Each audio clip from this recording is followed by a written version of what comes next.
안녕하세요.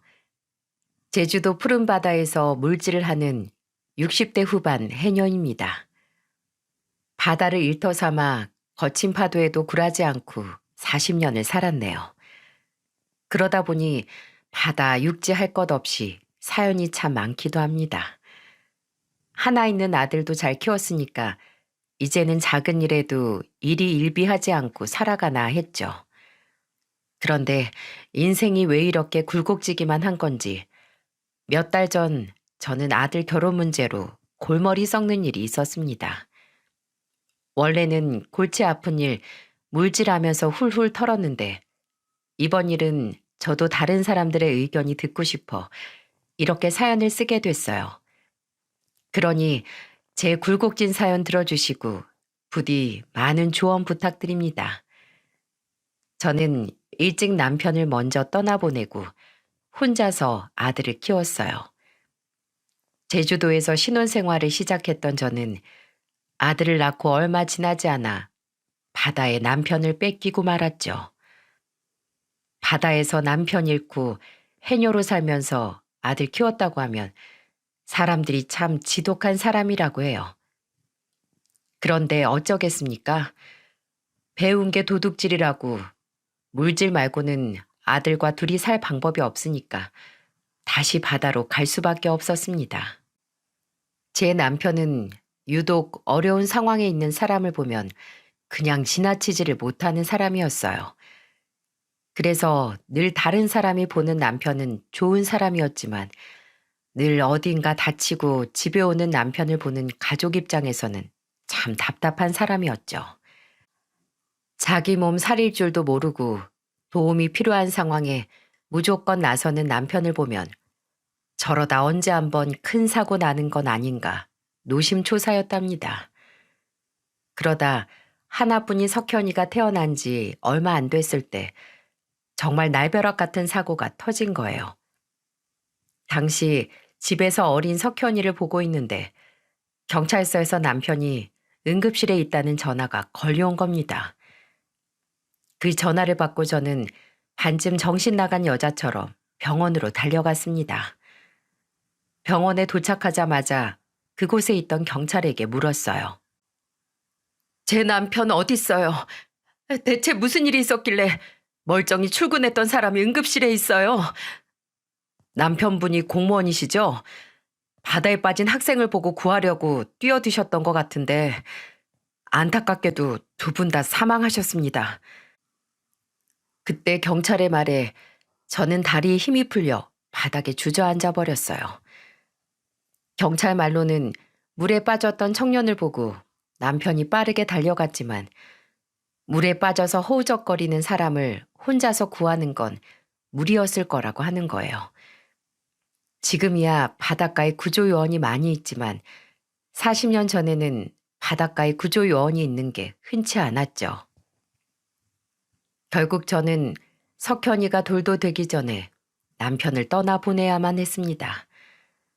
장례식이 끝난 후에도 한동안 남편이 바다에서 죽었다는 생각 때문에 물질도 못할 만큼 힘들었죠. 하지만 제가 슬픔에만 빠져 마냥 일을 안 할 수도 없는 일이었어요. 아무리 다른 일을 해보려 해도 영 손에 잡히지도 않고 돈도 잘 벌리지 않아서 어쩔 수 없이 전 다시 바다로 나갈 결심을 했던 겁니다. 해녀는 저승에 돈 벌어서 이승에 쓰는 여자들이라고 할 만큼 바다는 위험천만한 곳이었어요. 그래서 정말 혹시나 저마저 잘못될까봐 바다에는 절대 안 간다면서 다짐했었죠. 하지만 배고프다며 우는 석현이를 보자 사는 게 지옥이 되겠구나 싶어서 다시 해녀의 삶으로 돌아가게 됐습니다. 오로지 석현이를 위해 한 물질이 벌써 40년째가 됐네요. 새벽부터 바다에 나가 오전에는 물질을 하고 오후에는 밭으로 가서 일했습니다. 그렇게 바다와 육지를 오고 가면서 키운 석현이는 어떤 사람이 됐는 줄 아십니까? 정말 제주도 해녀의 근성으로 키워낸 석현이는 자랑스러운 변호사가 됐어요. 총명했던 아이라 안 먹어도 배부르게 해주던 어린 아들이었는데 이제는 변호사가 되어 제 어깨를 으쓱하게 해줍니다. 서울에서 지내던 석현이는 저녁이 되면 꼭 저한테 안부 전화를 했습니다. 하루도 빼먹지 않고 전화해 밥은 먹었는지 제가 아픈 곳은 없는지 물어봤죠. 그러다 한 번은 제가 다른 일 때문에 전화를 못 받았다가 뒤늦게 받은 적이 있었는데 석현이가 놀란 목소리로 말했습니다. 엄마, 전화 안 받아서 깜짝 놀랐잖아요. 다른 것 좀 하느라 핸드폰을 못 받지 뭐야. 제주도에 있는 엄마 땅으로 꺼질까봐 그래? 뭘 그렇게 놀라? 안 그래도 제주도에 엄마 혼자 지내는 거 마음에 걸리는데 전화까지 안 받으면 제가 걱정돼서 일이나 할 수 있겠어요? 아이고, 우리 아드님 언제 이렇게 커서 이 엄마 걱정을 다 하고 있을까? 걱정 마. 해녀 인생 40년이면 소도 때려잡으니까 걱정을 말어. 저는 대수롭지 않게 말했는데 석현이는 제주도에서 혼자 지내는 저를 많이 걱정하고 있었던 겁니다. 그때 석현이 말을 듣고 저는 괜히 가슴이 뭉클해지기까지 했어요. 남편도 없이 이 작은 아이를 어떻게 키우나 앞길이 까마득했는데 이제는 석현이가 저를 걱정하고 있는 걸 보니 다 키웠구나 싶었죠. 어느덧 30대 후반이 된 석현이가 전문직이라 그런지 주변에서 선자리도 참 많이 들어왔습니다. 주변에서는 석현이 소개 좀 시켜달라고 난리였지만 저는 한 번도 선 한 번 보라고 권유하진 않았습니다. 정말 사랑하는 사람을 만나서 살기 바랬던 마음이었죠. 그래도 내심 우리 석현이는 어떤 여자를 만날까 궁금하기도 했어요. 그저 착한 여자 만나 오순도순 잘 살면 더 바랄 게 없다고 생각했습니다. 근데 또 30 후반이 되도록 통 누구를 만나고 있는 것 같지 않아 걱정이 되긴 하더라고요. 그 후 석현이가 여름 휴가를 앞두고 집에 3박 4일 정도 있겠다면서 연락을 하는데 깜짝 놀랄 말을 했습니다. 이번에 여름 휴가 갈 때 여자친구랑 같이 갈게요. 만나는 여자가 있었어? 아이고, 얌전한 고양이가 부뚜막에 먼저 올라간다더니 어떤 여자야? 결혼 준비하려는 거야? 그렇게 됐어요. 1년 정도 만났는데 성격도 잘 맞고 좋아요. 아무래도 같은 변호사라 그런지 일적으로 도움되는 부분도 많아서 의지할 수 있는 사람이에요. 우리 아들 여자 보는 눈도 좋겠지. 이 엄마가 맛있는 거 잔뜩 해둘 테니까 꼭 같이 와. 저는 아들이 여자친구를 데리고 제주도로 온다는 말에 신이 났습니다. 누굴 만나도 제대로 소개시켜 준 적이 없었는데 3박 4일이나 있다 가겠다는 걸 보니까 정말 괜찮은 여자를 데려오는구나 싶었습니다. 그래서 예비 며느리가 온다는 말에 사내 진미를 준비하면서 오매불망 아들이 오는 날만 손꼽아 기다렸어요. 그렇게 아들과 예비 며느리가 오던 날 들뜬 마음으로 기다렸습니다. 잠시 후 오랜만에 본 아들은 참한 여자와 같이 들어왔죠. 예비 며느리의 첫인상은 단아한 인상에 예쁘장한 얼굴이었습니다. 저를 보자 예비 며느리는 수줍게 인사를 했어요. 안녕하세요. 저는 김수미라고 합니다. 이름도 얼굴처럼 참 예쁘네요. 물 건너오느라 힘들었을 텐데 얼른 같이 들어가요. 저는 아들과 예비 며느리가 배가 고플까봐 미리 준비해둔 밥을 식기 전에 먹이려고 얼른 집으로 데리고 들어갔어요. 그때 제가 차려둔 식탁을 보고 아들은 상다리 휘어지겠다면서 놀랐죠. 그리고 아들은 장난처럼 이런 말을 했습니다. 예비 며느리 온다고 이렇게 준비한 거야? 아들 좀 서운해지려고 그래? 아들의 말에 저와 예비 며느리는 웃음이 터져 나왔어요. 그렇게 아들의 말에 분위기는 한결 편해졌습니다. 저 혼자 늘 조용했던 집에 예비 며느리가 온다는데 대체 무슨 말을 어떻게 해야 되나 걱정했는데 아들의 장난에 긴장이 조금 풀렸죠. 식탁에 둘러앉아 저는 예비 며느리를 보며 말했습니다. 뭘 좋아하는지 몰라서 한다고 해봤는데 입맛에 맞을지 모르겠네요. 아니에요. 저 해산물 엄청 좋아해요. 그리고 저 그냥 딸이라고 생각하시고 말 편하게 해주세요. 부침성 좋은 예비 며느리는 저한테 딸처럼 생각해달라고 말하는 거예요. 그래서 저도 말을 편하게 하면서 이것저것 물어볼 수 있었죠. 단아한 얼굴에 부침성까지 좋은 예비 며느리를 마다할 시어머니가 있겠습니까?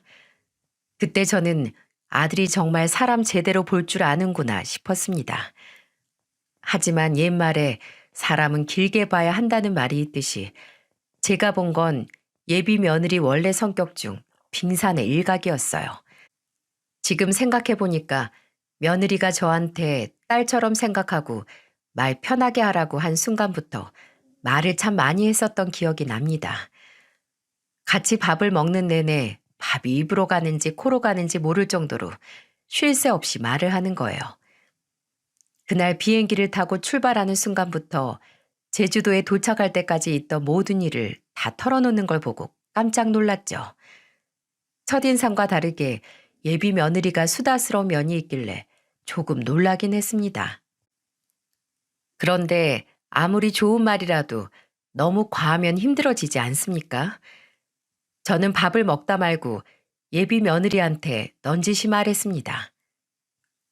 하고 싶은 말이 많았나 본데 우선 밥부터 먹어. 나머진 이따가 밥 먹으면 들을게. 어머, 저도 모르게 그만 말이 많아졌네요. 어머님이 너무 편하게 해주시니까 저도 모르게 편했나 봐요. 우선 밥부터 맛있게 먹을게요. 엉뚱한 예비 며느리 모습에 저도 모르게 웃음이 나왔어요. 아들은 익숙한 듯 그냥 웃기만 하고 있었죠. 그래서 처음에는 참 밝은 사람이구나 싶어서 괜찮다 싶은 생각이 들었습니다. 말도 없고 꿍에 있는 사람보다야 100번 낫지 않습니까? 이때만 해도 예비 며느리가 참 밝구나 싶었죠. 하지만 식사 후 본격적인 대화를 나누기 시작할 때부터 어딘가 이상했습니다. 처음에 밥을 다 먹고 난 뒤 저는 커피를 한 잔씩 타주려고 했어요. 그런데 그때 예비 며느리가 믹스 커피를 들고 있는 저를 보면서 놀란 목소리로 이렇게 말했죠.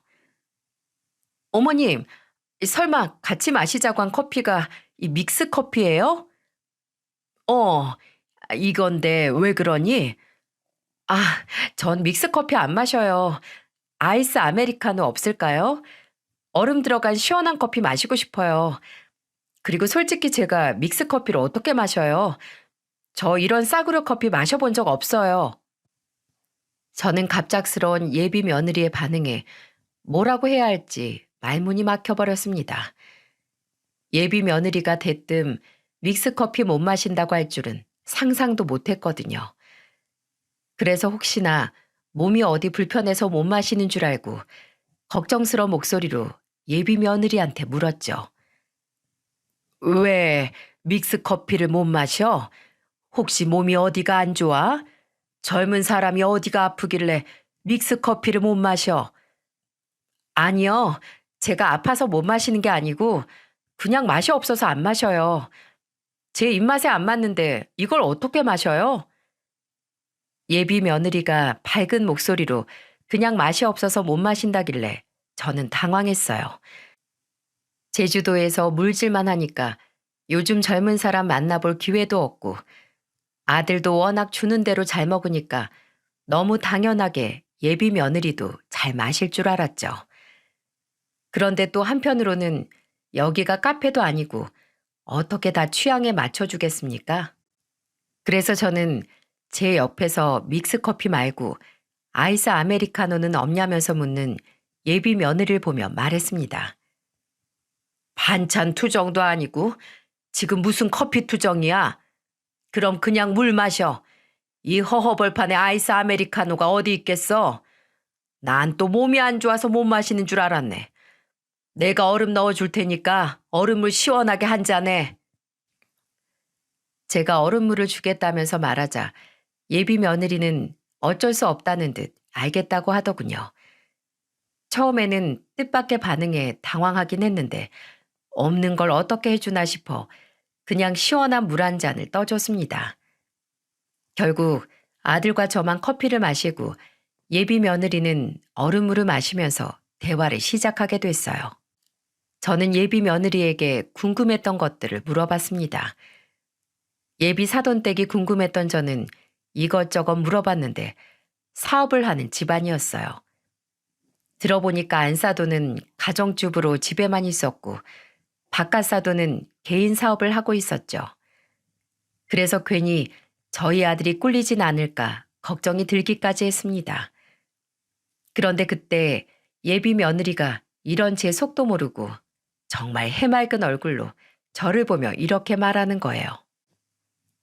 어머님, 혹시 저희 결혼하면 서울 와서 같이 사실 건 아니시죠?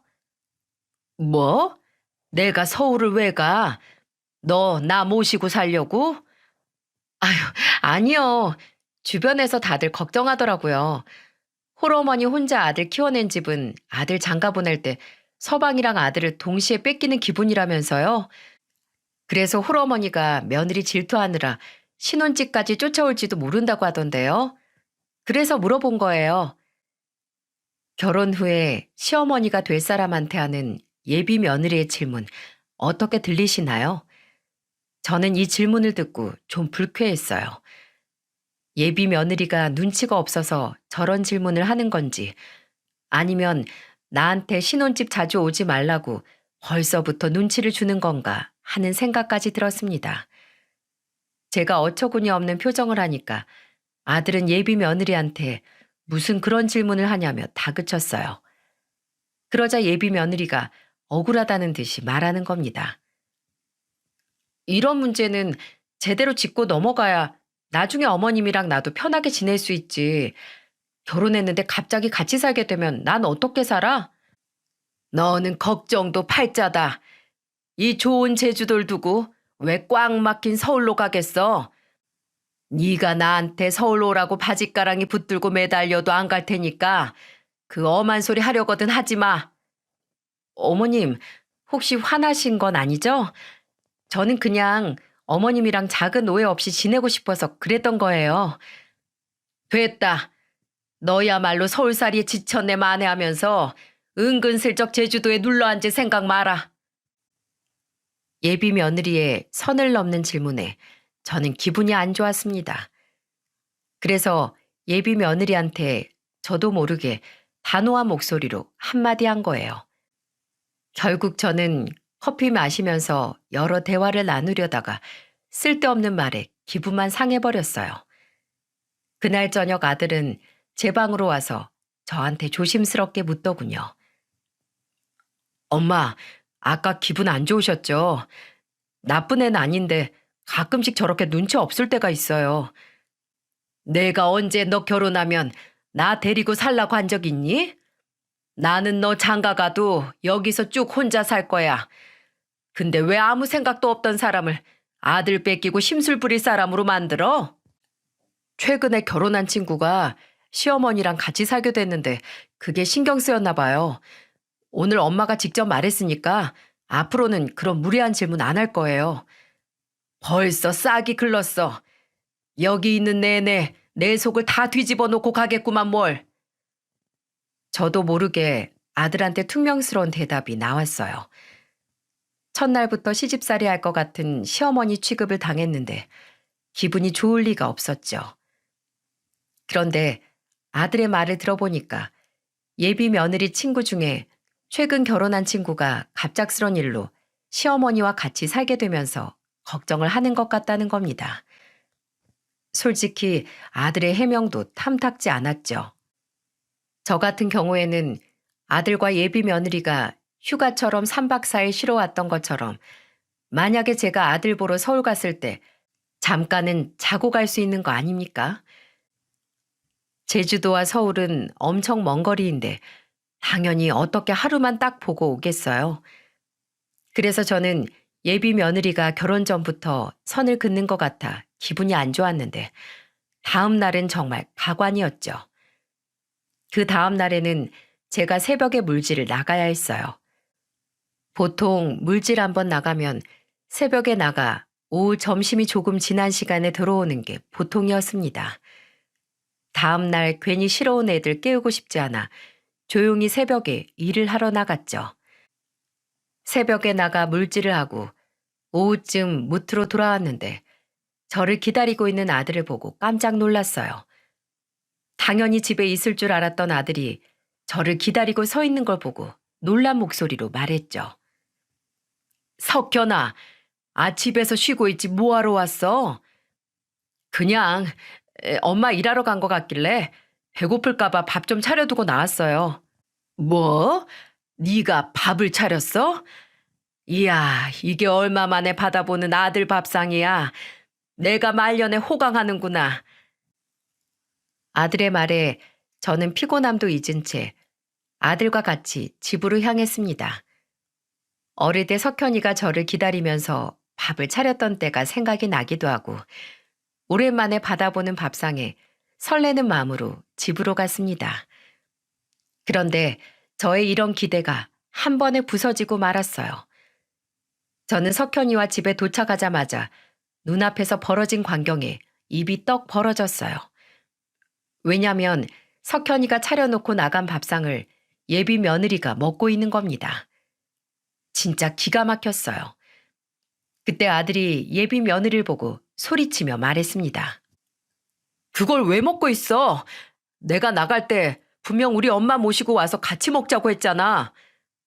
아니, 어머님 모시러 나간 사람이 한참 지나도 안 오길래 어머님 모시고 외식하러 간 줄 알았지. 그럼 전화를 해서 물어봤어야지. 왜 혼자 판단해서 먹고 있어? 일하고 오시면 얼마나 힘드신데. 그리고 배가 고팠으면 좀 차려 먹지. 그걸 먹고 있으면 어떡해? 배고파서 그랬어. 아침도 못 먹었는데 배가 고플 수밖에 없잖아. 예비 며느리는 배가 고팠다면서 아들이 해둔 갈비찜을 반이나 먹었더군요. 아들은 답답한 듯 한숨을 내쉬었습니다. 처음에는 예비 며느리가 밥을 먹고 있길래 무슨 밥인지 모르고 먹은 줄 알았어요. 그런데 다 알고도 먹었다니까 기가 막혔죠. 그때는 오전 내내 물질하느라 힘들어서 식탁에 앉으면서 말했습니다. 배가 고팠다니까 뭐 먹는 거야 이해하는데 석현이가 말하고 갔으면 좀 그냥 차려서 먹질 그랬어. 다른 곳 가서 어른 밥상 혼자서 막 먹고 그러면 부모한테 뭘 배워왔냐고 욕하는 거야. 널 자랑스럽게 생각하는 부모님 욕먹이면 좋겠니? 나이가 들수록 사람은 행동을 가볍게 하면 안 되는 거야. 어머님, 혹시 제가 먼저 밥 먹고 있다고 저희 부모님 욕하실 거예요? 아니, 내 말은 그게 아니라 어디 가서 이렇게 하면 남들이 뭐라고 한다는 거지. 그럼 어머님도 욕할 수 있다는 거네요? 욕하지 마세요. 다음에는 안 먹을게요. 와, 정말 태어나서 이런 사람 처음 봅니다. 이날 물질에서 힘들지만 않았어도 버럭 화를 냈을 텐데 도무지 말이 안 통해서 대화를 할 수가 없었어요. 듣는 분들도 어이없지 않습니까? 그날 결국 아들이 차려준 갈비찜은 며느리가 냄비째 먹다가 남긴 걸 먹었어요. 아들이 괜히 미안해하길래 저는 괜찮다면서 아들을 달랬습니다. 밥을 먹는 내내 며느리는 아직 식사가 끝나지 않았는지 저랑 계속 같이 먹는 거예요. 결국 며느리랑 저랑 밥을 같이 먹은 저는 정말 약이 바짝 올랐죠. 대놓고 나쁘다고 할 수도 없고 그렇다고 완전 착한 그런 사람 같다는 생각도 안 들었거든요. 정말 답답했던 와중에 그날 저녁 제대로 터지고 말았습니다. 아들도 왔고 예비 며느리도 와서 외식을 하러 나갔어요. 집 근처에 있던 곳인데 전복 요리를 하는 식당으로 걸어가는데 앞쪽에 한눈에 봐도 뚱뚱한 사람이 눈에 들어왔습니다. 그런데 그때 예비 며느리가 뭐라고 했는 줄 아십니까? 본인은 목소리를 낮게 한다고 했겠지만 들으려고 집중하지 않아도 주변에서 들릴 것 같은 소리로 말했습니다. 우와, 어머님, 저 태어나서 저렇게 뚱뚱한 사람 처음 봐요. 앞에 가는 뚱뚱한 아주머니를 보고 예비 며느리가 이렇게 말하는 거예요. 솔직히 대통령 없는 자리에선 나라님 욕도 한다는 말 있지 않습니까? 그런데 그것도 당사자가 없는 자리에서 해야 되는데 그날은 예비 며느리가 바로 앞에 있는 사람을 보며 놀란 목소리로 말하니까 너무 깜짝 놀랐어요. 주변에 뚱뚱하다고 할 만한 사람은 그 사람 한 명뿐이었고 결국 앞에 가던 뚱뚱한 사람은 걸음을 멈추고 뒤를 돌아보았죠. 정확히 예비 며느리를 쏘아보고는 싸움이 날 뻔했던 걸 아들이 겨우 말렸습니다. 그리고 아들은 예비 며느리를 보면서 말조심 좀 하라면서 다그쳤어요. 그런데 예비 며느리는 뭐가 그렇게 억울한지 아들을 보며 말했습니다. 내 눈으로 보고 느낀 걸 내 입으로 말하는데 뭐가 문제야? 내가 거짓말한 것도 아니고 답답해 죽겠네. 무슨 7살짜리 애를 데리고 다니는 것도 아니고 듣다 너무 답답해서 예비 며느리를 보며 소리쳤습니다. 얘, 너한테만 눈 달려 있는 거 아니야. 세상 사람 전부 다 눈 있고 입 있어. 근데 보고 들었다고 전부 말하고 사면 어떡하니? 네가 네 맘대로 뱉은 말 듣는 상대방 귀도 생각을 해야 될 거 아니야. 너 진짜 변호사 맞아? 왜 그렇게 철이 없고 푼수 같아? 저 그래도 일할 땐 승소율도 높고 꽤 인정받고 있어요. 저는 그냥 어머님이랑 장난치면서 더 친하게 얘기하고 싶어서 그랬어요. 원래 여자 둘이 친해지려면 다른 여자 하나 욕하면서 친해지는 거래요. 그렇게 친해진 관계가 친한 사이라고 할 수 있겠어? 보고도 못 본 척, 들어도 못 들은 척 하고 살아야 주변에 적이 없는 거야. 본의 아니게 며느리한테 잔소리를 늘어놨어요. 하지만 그렇게 안 하면 제 말을 못 알아먹을 것 같았죠. 진짜 이런 예비 며느리가 변호사라는 게 놀라웠습니다. 그런데 말을 다른 사람 눈치 안 보고 직설적으로 하는 성격이 일할 땐 장점이 되는 건지 일할 때는 아무런 문제가 없다는 거예요. 제가 너무 답답해서 아들한테 예비 며느리 일 제대로 하는 거 맞냐면서 물어봤었죠. 사람이 좋은 직업 가지고 있다고 해서 사람의 내면까지 괜찮은 건 아닐 수 있겠구나 싶었습니다. 결국 아들과 예비 며느리가 쉬다가 돌아가는 날 아들은 곧 날짜를 상의해서 상견례 날짜를 잡을지도 모른다고 말했죠. 저는 아들한테 알겠다며 대답을 하고는 돌려보냈습니다. 아들이 제주도에 왔다 갔는데 이렇게 찜찜한 건 처음이었던 것 같아요. 3박 4일 동안 예비 며느리가 하는 걸 쭉 봤는데 아들이 과연 잘 살 수 있을까 의문이었죠. 그래도 아들이 좋다는데 제가 말릴 힘이 없었어요. 그래서 결국 상견례까지 하게 됐습니다. 상견례 장소가 서울이라 저는 하루 전에 미리 아들 집에 도착해 있었어요. 그리고 다음 날 아들과 같이 상견례 장소로 향했죠. 원래 성격이 한 번 시간이 정해지면 미리 도착해 있는 편이라 아들과 같이 10분 전에 도착해 있었어요. 그런데 시간이 20분이 지나도록 예비 며느리와 사돈 부부가 올 생각을 안 하는 겁니다. 그래서 아들이 계속해서 전화를 했고 잠시 뒤 예비 며느리와 사돈 부부가 약속 장소에 도착했어요. 그런데 어쩜 그렇게 뻔뻔한지 웃으면서 들어오더니 안사돈이 이렇게 말하는 겁니다. 어머, 저희가 좀 늦었죠? 원래 학교 다닐 때도 가까이 사는 애들이 더 자주 지각한다잖아요. 죄송해요. 정말 미안한 게 맞긴 한 건지 안사돈은 화난 얼굴로 사과를 하더라고요. 그때 예비 며느리가 누구를 닮았나 싶었는데 안사돈을 빼다 박았구나 싶었습니다. 그런데 그때 같이 들어오던 사돈 처녀가 안사돈을 보며 날카롭게 말했어요. 엄마, 진짜 하나도 안 미안해 보여. 이럴 땐 그냥 좀 미안하다는 말만 하면 깔끔하잖아. 넌 꼭 여기까지 와서 잔소리 하고 싶어? 내가 답답해서 그래. 상견례에서 누가 그런 말을 해? 예비 사돈댁을 보니 사돈 처녀는 딱 봐도 이런 적이 한두 번이 아니라는 듯 말하고 있었죠. 시작부터 삐걱거리는 상견례 시작이 안 좋다고 느꼈습니다. 그런데 그 이후부터 예비 사돈 부부 실체를 보고 정말 한숨만 나왔어요. 원래 약속 시간보다 30분이 지나고 모두 다 같이 자리에 앉자 바깥 사돈은 저를 보며 말했습니다. 사별하시고 혼자 아들 키우셨다고 들었는데 아들 정말 잘 키우셨어요. 제가 해준 게 뭐가 있겠어요. 석현이가 워낙 공부를 잘했던 애라서 다행이었죠. 부모님을 안 닮아서 사이가 다행인 건가요? 아, 근데 사돈 고등학교는 졸업하신 거 맞죠? 저희가 워낙 학벌에 민감해서요. 그때 바깥 사돈의 갑작스런 질문에 저는 마치 상견례 자리가 아니라 면접이라도 보러 온 줄 알았어요. 갑자기 고등학교 졸업은 했냐고 묻길래 기분이 상해 저도 쏘아붙이듯 말했습니다. 아, 며느리가 누굴 닮았나 했는데 아주 판박이시네요. 떠오르는 대로 모두 터놓는데 그게 집안 내력인가 보네요.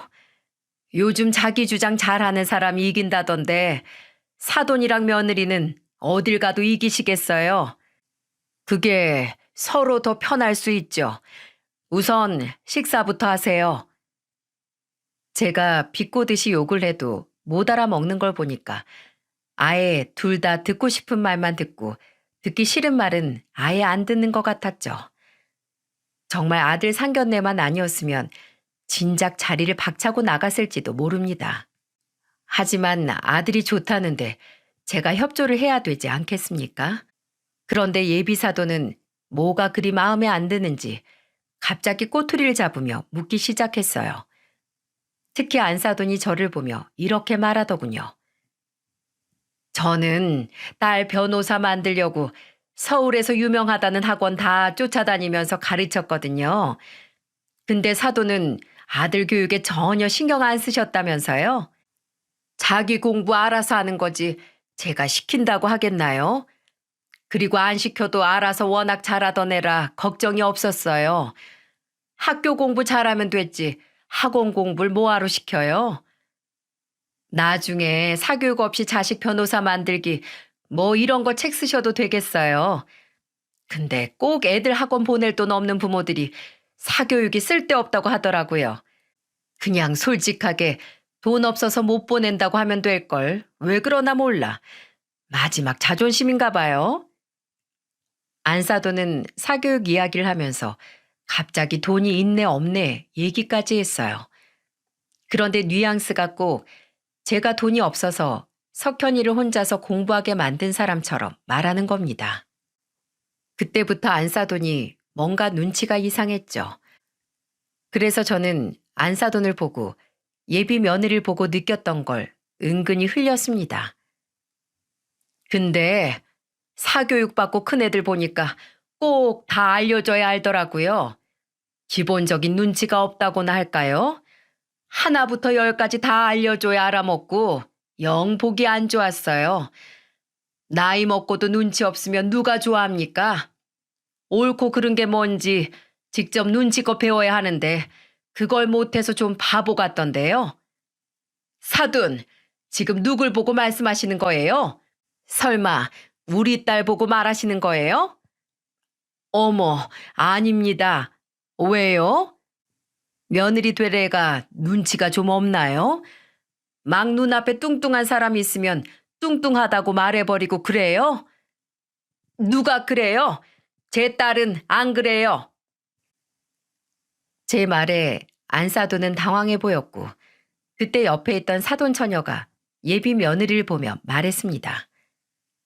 눈치 없는 사람 완전 언니 아냐? 언니 맨날 그런 막말하고 다니다가 여기저기서 싸움 날 뻔하잖아. 와, 어릴 때부터 학원을 그렇게 많이 다녀서 이렇게 됐나 봐. 언니 어떡하냐? 사돈 처녀는 옆에서 예비 며느리를 놀렸어요. 왠지 둘이 앙숙 같다는 느낌이 들었죠. 안사돈이 계속 저와 아들을 무시하는 것 같아 한 방 먹이려던 건데 사돈 처녀 덕분에 제대로 한 방 먹였네요. 그때 아들 표정을 보니까 점점 안 좋아지는 것 같았죠. 혹시나 이 자리에서 제가 말을 너무 막 하는 것 같아 불편해서 그런가 싶어 아차 싶었습니다.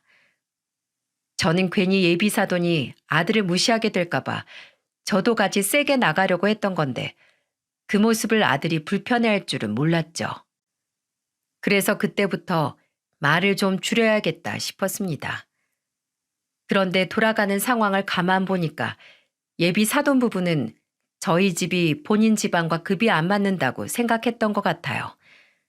상견례 내내 돈 타령을 하는데 노이로제 걸리는 줄 알았네요. 대화가 진행될수록 아들 표정은 점점 굳어지고 사돈 부부는 금전적인 눈치를 주기 시작했죠. 그러다 신혼집 이야기가 나왔는데 그때 바깥 사돈이 저를 보면서 이렇게 말하는 겁니다. 결혼할 때 보통 집은 남자들이 해와야 되는 건데 설마 대출 껴서 사오실 건 아니죠? 제가 듣기로 신혼집은 둘이서 모은 돈이랑 대출 조금 받아서 한다고 하던데요. 대출이라뇨? 저는 제 자식들 키울 때 애들 앞에 대출이라는 건 생각해 본 적도 없습니다.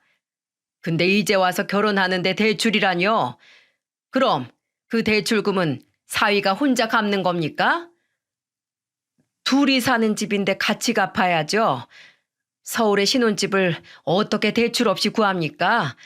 그거 너무 욕심이죠. 그리고 요즘에는 신혼부부들 다 대출 끼고 산다는데 부모라고 해서 꼭 신혼집을 다 해줄 필요가 있나요? 세상에 서울의 신혼집을 대출 없이 구할 수 있는 사람이 몇이나 될까요? 결혼할 때 집은 남자가 해야 된다면서 괜히 저한테 눈치를 주는 겁니다. 그래서 저도 몇 마디 했더니 갑자기 바깥 사돈이 정색을 하는 얼굴로 저를 보며 말했습니다.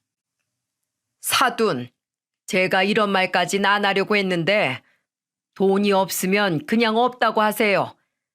괜히 남들은 대출 끼고 산다는 핑계 대면서 말하면 마음이 편하세요? 가만 보니까 해녀 주제에 아들 하나 잘 키워서 팔자 펴보려는 것 같은데 천만에요. 팔자 바꾸는 게 쉬운 줄 압니까? 뭐요? 팔자를 펴요? 지금 말 다 하셨어요? 여자 팔자 뒤웅박 팔자라고 해도 과부 팔자는 쉽게 안 바뀌어요. 왔다. 해녀 주제에 팔자 한번 피셨네. 지금 아들 덕 보려고 그러는 거죠? 바깥 사돈의 말에 저는 기가 막혔습니다. 이게 상견례 자리에서 나눌 이야기랍니까? 너무 어이가 없어서 자리를 박차고 나가려는 순간 석현이가 자리에서 벌떡 일어나더니 밥을 먹던 밥숟가락을 든 거예요. 그러더니 그 밥숟가락을 높이 들고는 바깥 사돈 귀싸대기를 내리쳤습니다. 저는 갑자기 벌어진 상황에 너무 놀라 석현이를 멍하게 바라만 봤어요. 그때 석현이한테 귀싸대기를 맞았던 바깥 사돈은 바닥에 철퍼덕 넘어진 채 뺨을 잡고 일어났습니다.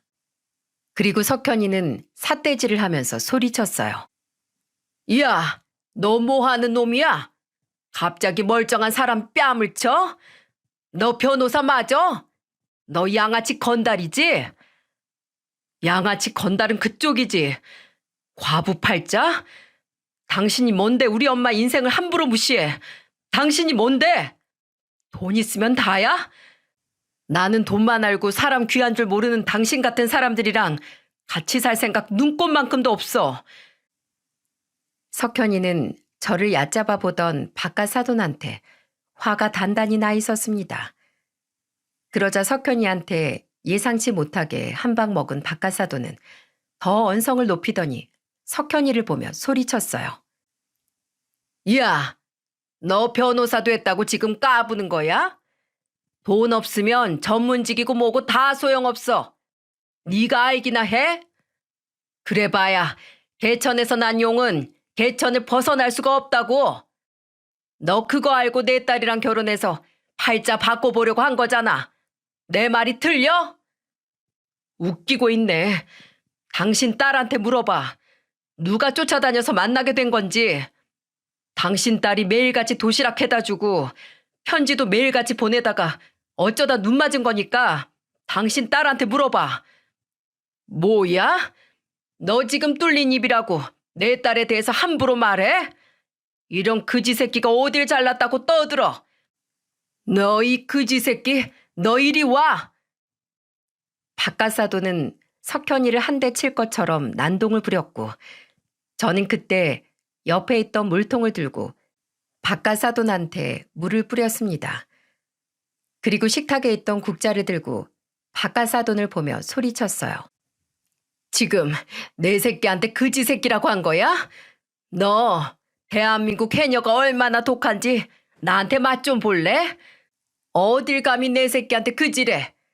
이런 교양머리 없는 집구석이랑은 절대 결혼 못해. 제가 국자를 들고 흔드니까 안사돈은 소리를 지르다 그냥 뛰쳐나가버렸고 예비 며느리는 겁에 질려서 식당 구석을 갔습니다. 그리고 사돈 처녀는 바깥 사돈을 잡고는 저한테 짧은 사과만 하고 끌고 밖으로 나가버렸어요. 순식간에 아수라장이 된 상견례 장소에는 저와 석현이 예비 며느리만 남아 있었어요. 그때 아들이 예비 며느리한테 가서 단호한 목소리로 말했습니다. 나는 어떻게든 너 눈치 없는 거 이해하면서 살아보려고 했어. 그래도 속은 나쁜 애가 아닐 수 있으니까. 너 그런데 아까 밖에서 친구랑 통화할 때 우리 집 털면 먼지만 나오는 집이라고 욕하더라? 그러면서 뻔뻔하게 이 자리에 앉을 수가 있어? 오빠, 미안해. 친구랑 통화하다가 나도 모르게 나온 말이야. 표현이 좀 듣기 거부겠지. 이해 좀 해줘, 한 번만. 아니, 나는 너도 이해 못하고 너희 집안도 모조리 다 싫어.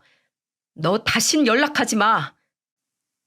석현이가 단호하게 말하고 나가려 하자 예비 며느리는 갑자기 다리를 붙들고 매달렸습니다. 그러더니 제발 자기를 버리지 말라면서 말했어요. 꼭 비련의 여주인공처럼 우는 예비 며느리를 떼어놓고 저는 이렇게 말했죠. 아들이 좋다고 해서 그동안 좋게 보려고 해봤는데 솔직히 네가 생각해도 너무했다 싶지 않어? 내 아들이 싫다면 나도 싫다. 그러니까 다신 이런 식으로 석현이 찾아오기만 해봐. 다시는 석현이한테 매달리지 말라고 엄포를 하고 나왔어요. 석현이는 식당을 나오자마자 눈물을 글썽거렸습니다. 저도 저지만 누구보다 상처받았을 사람이 석현이라는 생각이 들었죠. 그래서 말없이 석현이의 등을 토닥였어요. 그러자 석현이는 저를 보며 미안한 목소리로 말했습니다. 엄마, 죄송해요. 제가 너무 사람 볼 줄을 몰랐어요. 저 때문에 괜히 엄마까지 힘들게 했어요. 아니야. 나는 너 때문에 힘들었던 적 한 번도 없어. 오히려 너만 보면 힘이 나서 엄마 물질할 때도 전복도 3개씩 따고 그랬어. 너 알지? 해녀가 전복을 바다에서 따려면 어려운 거 너 알잖아. 나는 석현이 너만 떠올리면 좋았던 일뿐이니까 걱정하지 말어. 돈 없는 엄마라 내가 미안하다. 아니에요. 전 엄마한테 받은 게 더 많아요. 그리고 제가 정말 사랑해요, 엄마. 그날 저와 석현이는 서로를 안아주면서 위로를 해줬습니다. 저는 항상 석현이가 알아서 잘한다고 생각했는데 이제 생각해보니 석현이는 제가 기뻐하는 모습이 좋아서 더 열심히 공부만 하려 했다는 생각이 들었어요. 끝까지 엄마한테 미안하기만 하던 석현이와 저는 같이 삼겹살에 소주를 한 잔씩 하면서 그날의 상처를 털었습니다. 그리고 석현이는 술을 마시다 저를 보며 이렇게 말했어요. 엄마, 앞으로 저 누구 만나면 다 엄마가 직접 보고 합격인지 아닌지 말해주세요. 난 이제 날 못 믿겠어요. 변호사님이 그렇게 말하면 지나가는 사람들이 다 웃네요. 그날 저는 석현이와 오랜만에 아무 걱정 없이 웃었던 것 같아요. 그리고 그 후 석현이는 예비 며느리와 헤어지기로 했다고 했죠. 저는 잘 됐다 싶었습니다. 평생 같이 살아야 할 인생의 동반자를 고르는 일인데 번갯불에 콩 볶듯이 구할 수 있겠습니까? 이혼보다는 파혼이 낫다고 저는 잘했다고 했죠. 그리고 제주도로 돌아가서 저는 변함없이 물질도 하고 오후에는 밭일도 하면서 지냈습니다. 그런데 한 번은 모르는 번호로 전화가 왔길래 받아보니까 예비 며느리인 거예요. 예비 며느리는 울먹이는 목소리로 이렇게 말했습니다. 어머님, 죄송해요. 정말 전화 안 하려고 했는데 오빠가 계속 제 전화를 안 받아서 이렇게 전화드렸어요. 저 정말 반성 많이 했고요. 이제는 제 문제가 뭔지 알았어요. 그러니까 제발 오빠 마음 좀 돌려주실 수 없을까요? 솔직히 저는 억울해요. 대체 네가 뭐가 억울하니? 그리고 네가 뭘 반성했다는 거야? 정말 반성했으면 이렇게 전화도 못할 텐데 여기가 어디라고 전화야? 네?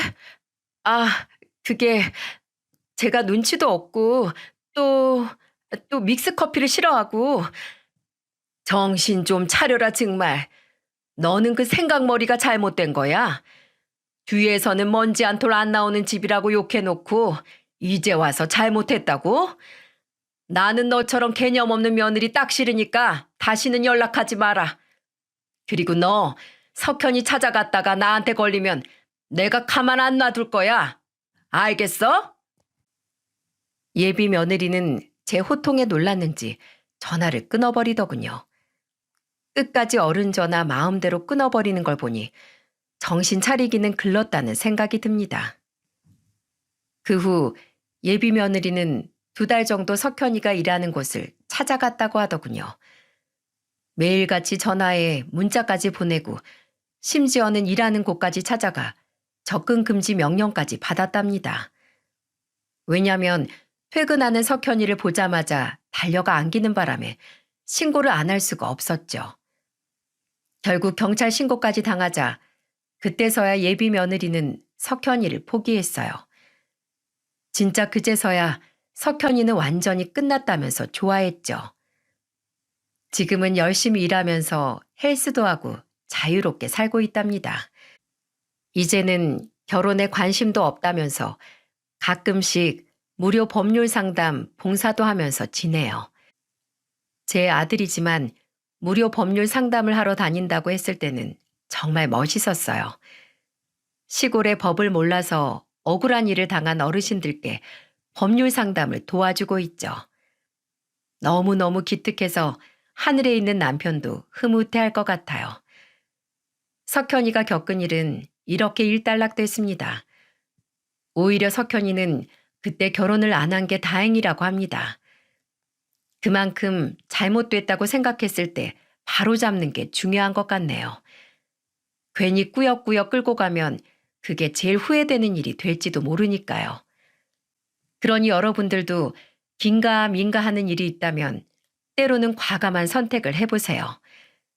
그런 선택들이 인생을 좀 더 좋은 방향으로 끌어줄 겁니다. 모두들 제 사연 어떠셨나요? 늙으니까 하소연하다 보니 길어졌는데 그래도 끝까지 들어줘서 감사드립니다.